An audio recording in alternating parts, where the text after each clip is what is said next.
রাফি একজন যুবক। সে মাসের পর মাস একটি ছোট কোম্পানিতে কঠোর পরিশ্রম করছিল। হঠাৎ একদিন কোম্পানি দেউলিয়া হয়ে গেল এবং রাফি চাকরি হারাল। সে দুশ্চিন্তা এবং হতাশায় ভেঙে পড়েছিল। মনে হচ্ছিল এত কষ্টের পরেও তার ভাগ্য কেন এমন হল।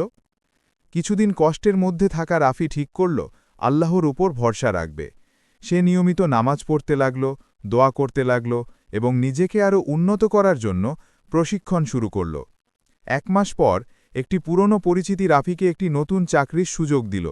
এই চাকরি আগের চেয়ে অনেক ভালো, উন্নত বেতন, সুন্দর পরিবেশ এবং রাফি পছন্দের কাজের সুযোগ।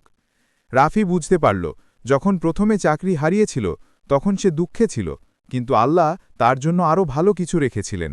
সে প্রার্থনা করল, হে আল্লাহ, আমি জানি তুমি যা করো তা আমার কল্যাণের জন্যই করো।